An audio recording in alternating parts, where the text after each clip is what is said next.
You are listening to CrossTalk, a safe place to discuss addiction, recovery, harm reduction, and everything in between.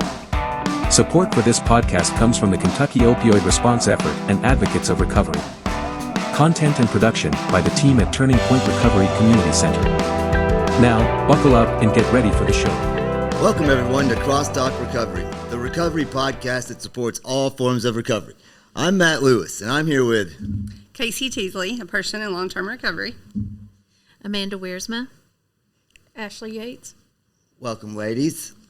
And especially, Ashley, welcome you. Ashley was on a few months ago for the Oxford House podcast, and it was actually her 1 year when she was on, and now she works here with us at Turning Point. So welcome working here, and welcome back to the podcast. Thank you.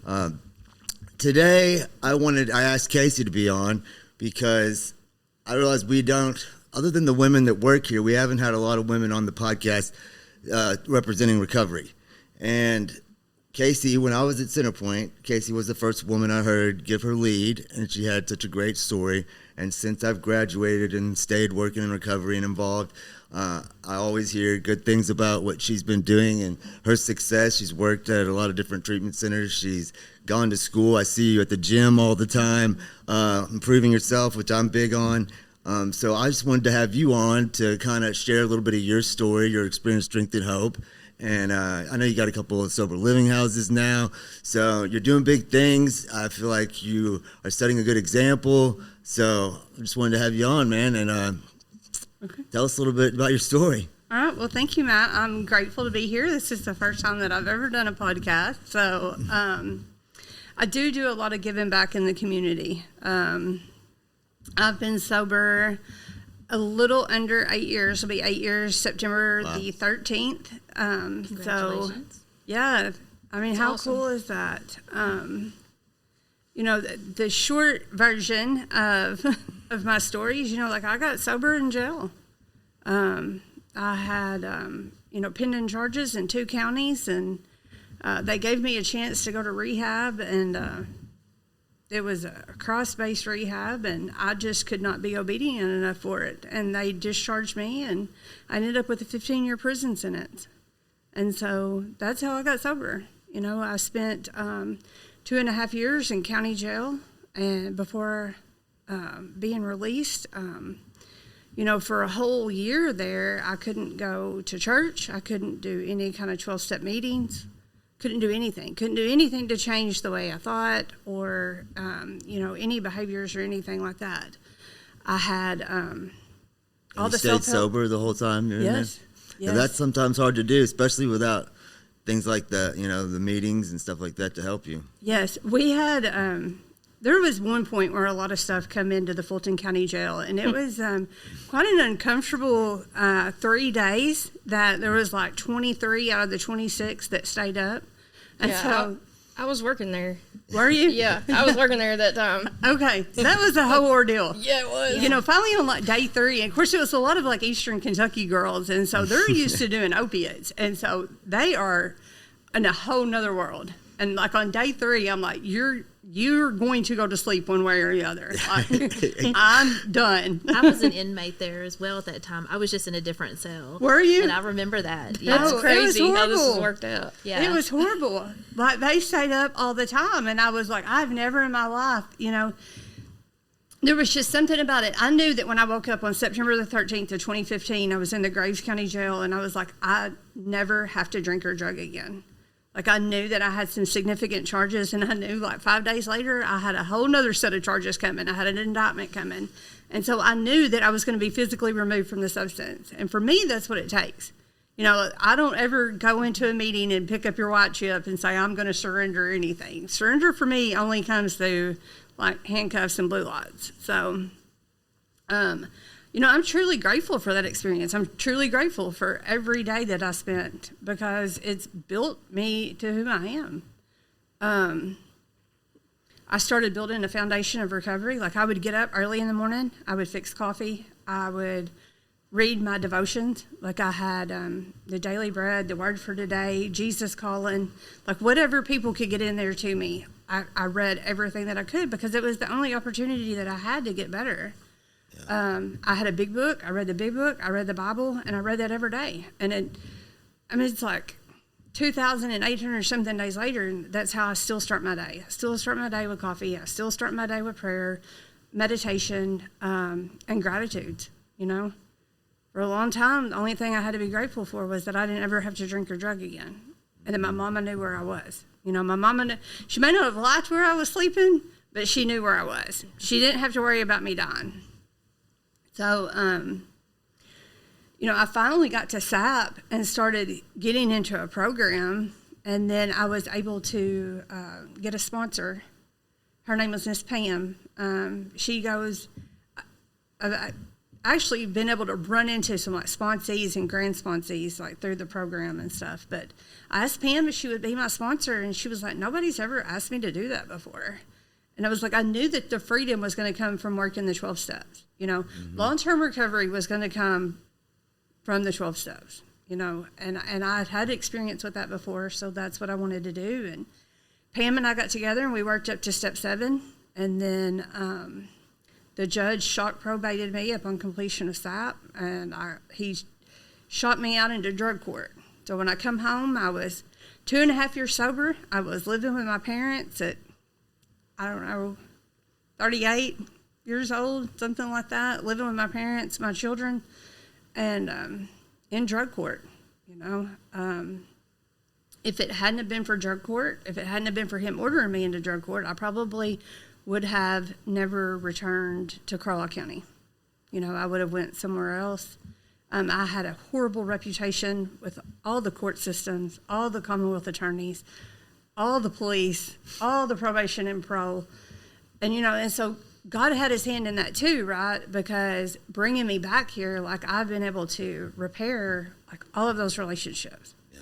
I can go to any law enforcement anywhere and get like help with anything that I need, like getting people into treatment, getting them to transport people to treatment. I have a good relationship with judges, most of the Commonwealth, my name actually, like I've been able to repair the reputation that I had when I was using. So that's just one of the really cool things. That's awesome. That's great. Yeah. Not long after I got out, I started working at the Fuller Center in Mayfield. And so I worked there for, a few months. And I got into the crisis unit, and I finally, started going back to school. I went to work on my master's. And then there was a God thing there too. I was trying to find a better job, and the door just kept closing at all these other jobs. And so when I applied for the master's degree, it just, like everything just fell into place. I think I applied in November and I started in January. Since then I've graduated with my master's. I'm now, I'm finishing up the first year of the doctoral program. I'm working on a doctorate of philosophy in counselor education and supervision. I have 2 licenses to practice mental health and substance abuse therapy. I have one under the Licensed Professional Counselor Board, one under the Alcohol and Drug Counselors Board. That's just truly amazing to me, is to be able to go back and do things and help other people. And so often we hear that as a convicted felon that there's so much that you cannot do. Yep. And there's really not, like, they're not going to let me probably write prescriptions for somebody, and they're probably not going to let me be the president of the United States. But those are probably things that I don't need to be in anyway. Right. Yeah. Really, I haven't, whenever like my background or anything has stopped me from getting a job, there's just one. Like that was a God thing, and that was not where I needed to be, right? And if I had got that job, would I have started on my master's? And probably not. I do have a couple of sober living homes there where, we have a huge need for places for people in recovery to go. Yeah, because the recovery community here, surprisingly for what small town it is huge. And yeah, we're always struggling to find places to put people. And I know there's high turnovers and stuff, and people have to wait sometimes. But especially for women, we need more places for women around here. I noticed that. But that's why I was happy when I heard you were opening a place and a couple places, because more options, the better, you know? Absolutely. So how did you, go, how did you get involved with doing that? Like, how did you go about doing that? Like, I'm just curious. About the opening the sober Yeah. living? Yeah. I mean, basically, I just found somebody that, and it was really cool. They were like, because like a lot of people talked about it, like, yeah, let's do this, or yeah, this person wants to get involved, or yeah, this person. And so I found a partner, and they're like, let's do it. And we did it, and we got a house, and then we started buying the beds and the mattresses and furniture, and, started collecting donations and stuff. And, being really plugged into the recovery community helps, and like knowing a lot of people, and working in various aspects of recovery throughout the community. Like, I've just developed a lot of relationships with people, and so I've been able to get people that are willing to venture out with me, because it was, sometimes there's a high turnover, sometimes it's a huge headache, sometimes it's really great, and so you've got to focus on the really great. Because that's one thing about like working in treatment, I'm sure that y'all already know, is that every once in a while you get one that gets it. You get one and you get to see the light come on, and you get to see them like getting better and getting stable, and you start to see like the promises come true, and those you have to hold on to, because the other 100 Yeah. may make you rethink your career. So it's definitely not a like career and endeavor for the faint of heart, But it's put me in a position where I can continue to grow other people. And so you watch other people, because they say that, we keep what we have by giving it away, right? And that there was a speaker one time that I heard, he said that we are lifeguards. Like, we teach other people how to swim. We teach other people how to help other people. And so by being able to do this, like, I've been able to grow other people into leadership positions, so that they can continue to help people, like make people get out of their shell and do things so that they can continue to learn and grow. And that's where it becomes exponential. Right. Like, I'm just one person, but if I can impact 10 lives, and those 10 people can go impact 10 lives. The ripple effect, for sure. Absolutely. Makes sense. Yeah, I mean, that's what I say all the time and that's why I started working in recovery, not only to, stay connected, but it was like all the harm and destruction that I caused out there didn't have to be for nothing if I can use it to help someone. And those experiences, those experiences that we had in the madness, I feel like prepare us to deal with those 100 that aren't going to make it, or that aren't willing at that point, and helping them till they get to that point. I just think that, as addicts, I feel like we're stronger in a lot of ways than the average person. Like, we've been homeless, we've been through jail, we've been sick, we've had to survive, and that prepares us for when we're ready to be able to help someone else, and we understand what they're going through. It helps us to be sympathetic and empathetic to their situations. Yeah, absolutely. Well, some of the literature talks about like how we are, like our character qualities that we have when we're not drinking or using, right? And how we're like exceptional people, like intellectually and physically, right, in every respect, except for when it comes to like alcohol and drugs. And so when you take that away, then, the sky's the limit for like really what we can do. We used to have like all these grand ideas. Like, I can remember all these nights that I had all these grand ideas. Solved right? all the world's problems over a beer, yeah. Yeah. Now I can have grand ideas and I can implement them. Yeah. Yeah, and that's cool. That's one of the cool things of sobriety. We'll be right back. As a woman in recovery, I know how important having a fellowship of women has been for me. Come join us at the Women of Worth All Recovery Support Group here at Turning Point, 415 Broadway, Paducah, Kentucky, every Friday night at 6 p.m., where we discuss our personal experiences in recovery. Hope to see you there.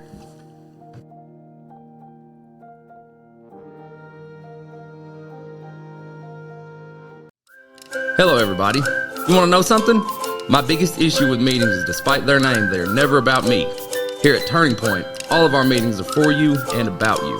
We have meetings at least 3 times a day, 7 days a week. We are located at 415 Broadway, Paducah, Kentucky. Call 270-444-3621 for more information. Absolutely. Yeah. Yeah, being willing to put forth the action that's required to achieve those ideas, and and having people around you who are of sound mind as well, who can help you achieve that. Like you said, being connected in the recovery community was extremely beneficial to you, trying to open sober livings and stuff like that. And that's true because that's what this community is about, like lifting each other up. I think a lot of us have put so many people down and put ourselves down for so long, and now we're trying to lift everyone up and we want to see people succeed. That's why I love a success story like you. I love seeing, like Ashley coming to work here.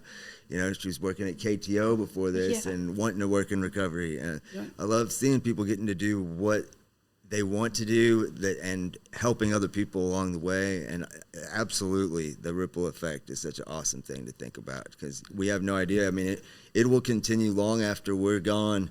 That ripple effect will be going on.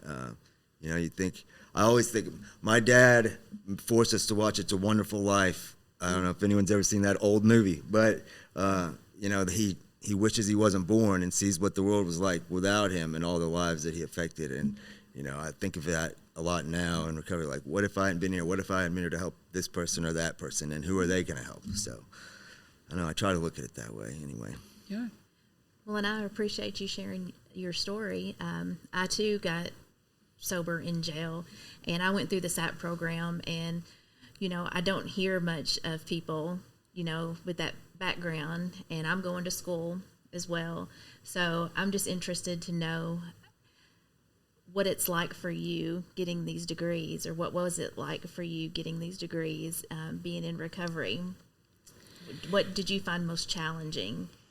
Well, I had 1 degree when I went to prison. So I had a bachelor's, and then I'd always wanted to go to law school, right? And we actually had like a law school that opened up at the Information Age Park like back in 2006, and I went for like a month or 2, and I didn't make it very long once I got like financial aid. Like I kind of spun out of control, and so the degree that I had was not good for this field. And so it kind of like when somebody told me no, that's kind of like put jetpacks on my determination that I was going to do something different. And so, the biggest thing for me is like anytime that I was rejected with something, it was because that God had something better. And so like this one job with this one employer, and then like there was a couple more that I was trying to get promotions and stuff, and I didn't. And if I'd have got those, like I'd have stayed where I was, right? And I would have never applied to grad school. And like even the first grad school I applied to saw my bachelor's transcript and my criminal background, and they were like, no. Wow. And then, Lindsay Wilson, I interviewed with them, and it was so quick, I was accepted. And so that's where I completed my master's, and then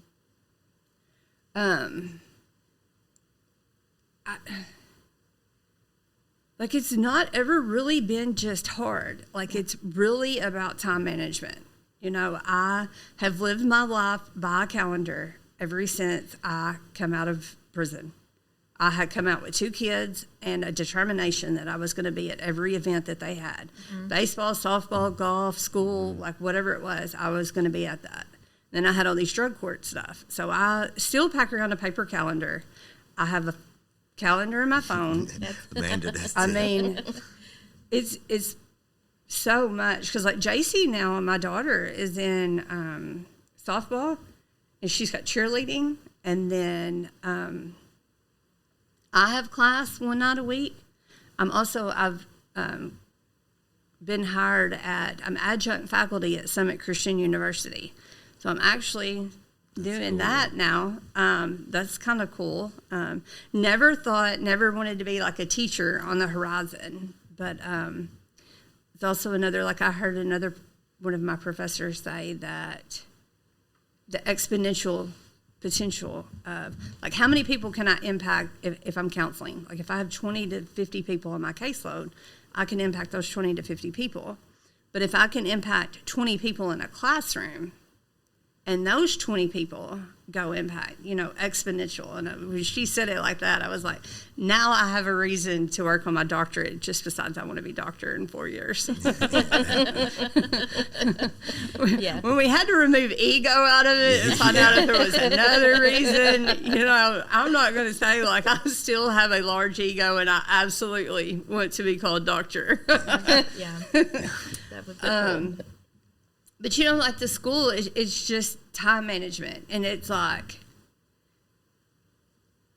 how many more people have seen me doing it and have gone to do it?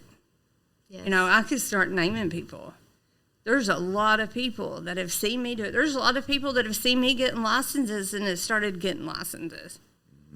There was a guy that I had in treatment like a long time ago, and I was like, he come to work with me later, and I was like, just let me get in position and I'll help you. And all of that has fallen into place. Like, God has put me in the position to not just help other people, like, get sober or point them in the direction, but to enrich their life as well. And how cool. Like, prison had a purpose. Yeah. Yeah. Because I knew, like, and a lot of people sit in there and they're like, I'm not coming back here again. And I can remember, I don't remember what her name was, but she'd been there for like 8 years, and she would get up and clean the cell every morning, and she would hit every rack in there with the mop bucket at like 4 o'clock in the morning. I was like, I am not ever coming back here again.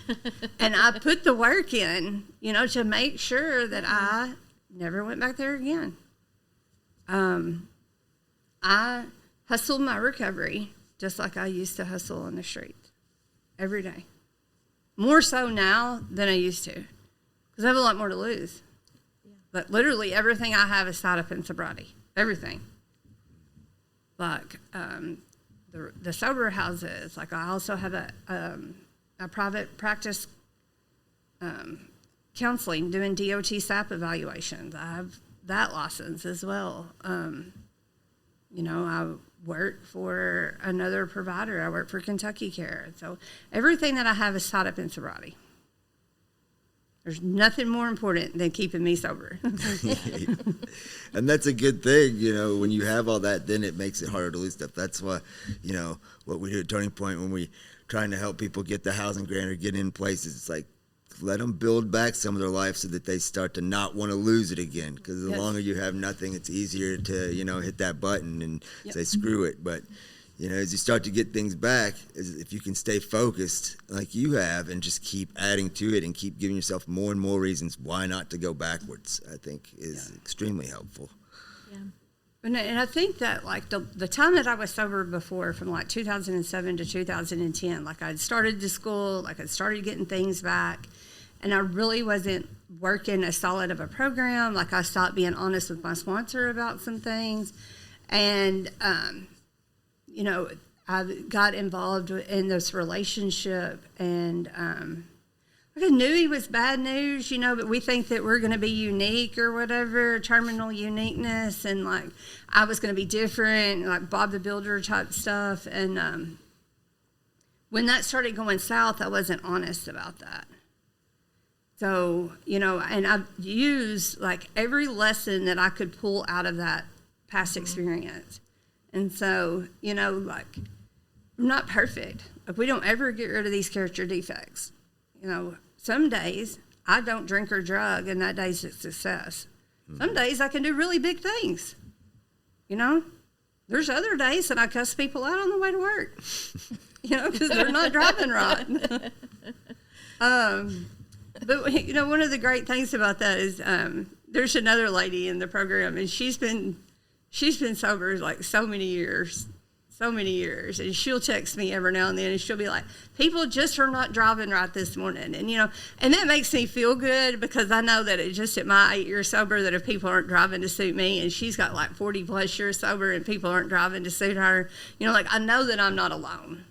Yeah. And so I have to like remember stuff like that. It's like, I still have, the thoughts are not all the way completely aligned yet. Mm-hmm. There's a lot of space between the thoughts and my behaviors and my actions, so I don't have to always act on what's going on in my head. I can put some space in there, being completely honest with someone, sponsor, support network, like whatever the craziness is going around between my ears, like I have to speak on it. So that was a lesson that I learned the hard way. Yeah, I think that's really important too. Honesty, spiritual principle behind step one. It's where it all starts. Funny story, you're talking about, yelling at people and driving. I got, right after I graduated Centerpoint, and as a peer mentor, I got a shirt made that said, "We are not saints." Cause it's from the big book, and I was, I thought it was funny, and it was like as an excuse for my behavior, like, I'm still sick, right? And I was in Louisville visiting my son, and I was in the elevator wearing it, and this old guy came in, and he was wearing an AA hat. He was all old time, and he's like, "But we're working on it." And I was like, absolutely right. And I loved that, because it's like, we're not perfect, and we're going to be working on it forever. Yeah. But the fact that we are working on it is what matters, you know? Yes. You ladies have any other questions for Casey? Well, I don't have any questions, but it definitely is an inspiration, to hear, how you've stayed focused and everything that you're working on, as a strong woman in recovery. I definitely really appreciate, everything that you've done. Thank you. You're welcome. I'm just blazing a trail, I'm not special. Like I didn't get, I just am willing to work, and like, what else can God do? Right. What else can he do? We'll be right back. Hey y'all, did you know it's illegal to own just one guinea pig in Switzerland because they get lonely? Here at Turning Point, we don't want you to ever be lonely either. That's why we're open 7 days a week from 8 a.m. to 8 p.m. Always feel free to come hang with our friendly staff, and don't forget your guinea pig. We're located at 415 Broadway Street, downtown Paducah.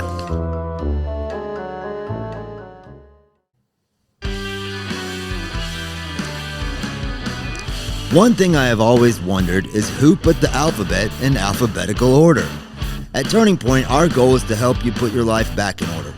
If you struggle or have struggled with substance use disorder and are in need of help, come see us at 415 Broadway Street, Paducah, Kentucky, or call 270-444-3621 and sign up for peer support services with one of our friendly staff who have lived experience with addiction. Hope to see you soon.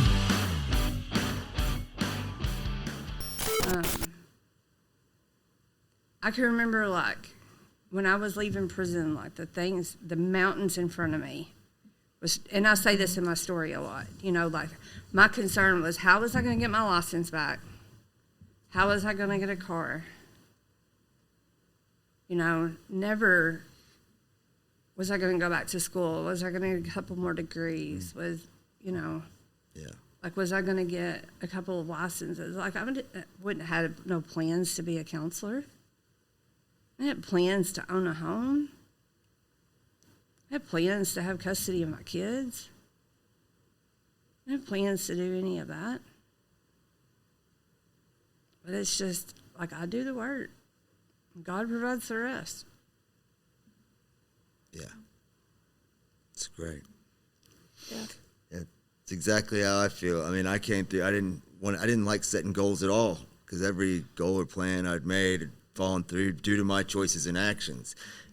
But slowly, by setting small, attainable goals, I was able to reach those, and, my goals keep growing. I see, like you're saying, the possibilities are endless when you're trusting God, when you have the support system of your brothers and sisters in recovery around you, when you're doing the right thing, when you're putting the distance between your thoughts and your actions, like you said. The possibilities are truly endless. I can remember January 2022, me and Ashley Piles were making our goals for the year of 2022.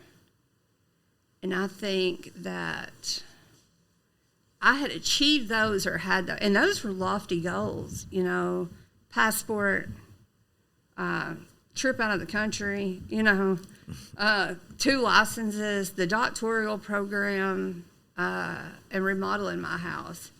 And all of those were in action or accomplished by like May. And so, you know, like August, and I'm like, so my goals weren't big enough, you know? I don't know what really, like, the goals for this year, I guess, was to get the sober houses up and going. You know, I started with 1 and then started on the 2nd. And, you know, right after that happened, like a huge turnover. Like, lost like 8 people. You know, like if we'd had this last Thursday, like I had a lot of fear, right? Because I didn't open up 2 sober houses and I had 3 people. And so it was like, you know, wow. And then a lot of, you know, I was able to speak to the people around me and like, you know, enlist other people's help. And it's like, God worked that out too. But like last Thursday, I was kind of like, yeah, there's a lot of fear there. It don't happen a whole lot. The fear? Yeah. Yeah. Because I'm able to go back and look back at so many times in life that like God carried me through things, you know. Yeah. And it's like, I know that he's going to do that. But I guess the fear of money, you know. Yeah, the rent payments due. Yeah. Yeah. How am I going to pay for this venture? Yeah, I mean, I know opening a sober living house has to be a step of faith, you know, because, like you said, you never know when you're going to, the whole house could just walk out on you or relapse or whatever. So Yeah. You do have to trust God, you know, and trust the process in that. And Because I'm a fixer. Like, I like to have my hand in things. fix, manage, and control. Absolutely. I would love to say that I'm working on that, but, you know, I might be lying. Right. I try to give it to God, but I'm still in the middle. Well, Yeah. I think God meets us in the trying. So, Yeah. I know for a lot of times I say I'm working on something and it was a way to get people off my back, you know. But today, when I say it, I truly try to mean it, you know, because I do when I say I'm taking a look at something, I actually take a look at it. And sometimes those things are hard to take a look at. But I think like I was talking about earlier, what I've survived now, these problems, you know, and they're nothing in comparison. So, and I truly do, like, my goal is perfection. I know that I will never achieve that goal, but I have to be willing to be moving forward constantly and be willing to work on myself. I kind of like finding new character defects because I'm like, ooh, something else to work on, you know? Something else I got to fix. And I know that I can now because I've changed so much already from who I used to be. So I know that it's possible. Yeah, this past year's been a lot about, I think, just growth, more like internal, professionally. You know, I'm a completely different person than the clinical associate that worked at Fuller like 5 years ago. Like, I was so black and white in the way that I thought. And then, you know, I can still be, you know, pretty tough when it comes to recovery and like how I think, you know, things that should be done and the work that needs to be put in. But, you know, I've grown a lot. I've gotten exposed to a lot more forms of recovery. There's different paths, you know. Not everybody has to practice a 12-step program. A lot of people need to. Not everybody has to, but a lot of people need to. Right. There's even people that are not drinking that need to practice a 12-step program. Yeah. I think when it's something that worked for you, you're passionate about it. I mean, that's Yes. what I worked the 12 steps through Centerpoint, but also through working at Turning Point. You know, we're trying to be supportive of all forms of recovery, and it's about saving lives. And I know not everybody's ready at the same time. But yeah, when it's something that worked for me, like, why don't they get it? It worked for me. This is how it's done. And it's not always done for the same people. Like, we had a guy on who has a Racing for Recovery in Ohio, Todd Crandall, and it's all holistic and like about exercising and stuff. And he has tremendous success with people up there, just like based their recovery around getting healthy. And I know it's a big part of my recovery. Like I said, I see you in the gym a lot because for me, it's about improving body, mind, and spirit, like the whole thing. I want to be, as soon as I quit smoking, I'll be probably closer to perfection than I am now anyway. But you know what I'm saying? It's constant improvement of everything, and I know that takes different forms for different people. So, yeah. Well, me and a couple of the girls that I go or in the doctoral program together, we have done a lot of research on self-care, and we've done a lot of presentations, and then we are in the process of creating a program to introduce to the master's level students, self-care within the counseling profession. Because burnout is so real. Mm-hmm. Yeah. And so everybody tells you that you're supposed to practice self-care. But how do you really implement that? How do you implement holistic wellness?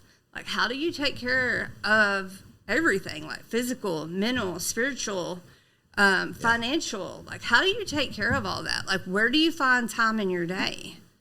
And so we're doing a lot of presentations on that, going to take it to the master's level students and be these are things that we really do, because as much as I do, I have to have self-care on point. Yeah. I need to go to the gym between work and home so that I can be present and not irritable with my child. It makes me feel better. It takes care of my body. Spiritual, I stay connected through, the meditation, church services, music, different things fulfill that spiritual need. Yeah. The financial, taking care of the bills, making money, having a job that you like. That's very important. Yes. Yeah. To feel, because I think that, we have the spiritual malady, and so just because we get sober and stuff when we're working a 12-step program, we still got something that draws us that spiritual malady, right? And I think, that's part of the reason why I have all of this stuff going on is, just to keep fulfilling that. And so we have to continue to pour into that. And so I'm big on, the self-care. I'm big on the holistic wellness because there's been so many times in the past where I've got stressed, I've got stretched thin, as a single mother, being in school, it's me, I'm the backup plan. And then go get another job and not have enough hours in the day and then start snorting substances again, right? Because if I just had a little bit more energy, I could pack a little bit more into the day. Right. And so I know that self-care has got to be on point. Always. Absolutely. Yeah. Yeah, they're big on that here at Turning Point. And 4 Rivers, they're always honest. And, we had to make Nathan, our lead piercer, we had to make him take a week of vacation. He's never taken his vacation since he's been here. And then there's people who are too good at it, like Michelle. It takes 2 days off a week, but on top of the 2 days off a week. But it is important, man, because there is definitely burnout, and it's different for each person too. Each person some people could take more than others. I'm pretty chill. I don't let things bother me as much as some people can. Some people are way more empathetic, and things affect them more than other people, and so everybody has to figure out what their level of self-care is and be willing to put forth, because that's work as well. Yep. Self-care is work as well. I love to travel, so I had a supervisor one time that one of her keys was always have a trip planned, and so absolutely. We got a trip planned in August, and yeah. That's awesome. Well, Casey, I really appreciate you coming on here and doing this. Thank you. Like we said, you're an inspiration to women in recovery and to anyone in recovery, in my opinion. So thanks for coming on and sharing your experience, strength, and hope. And all right. I appreciate you having me. All right. Good luck in all your future endeavors. All right. Thank you. All right. Check us out on YouTube or our audio versions on Apple, Google, Spotify, or Podbean. And as always, stay grateful. If you or someone you know is struggling with addiction or in recovery and needs guidance, Speak with Turning Point's team of peer support specialists by calling 270-444-3621. You are not alone, and we are proof that recovery is possible.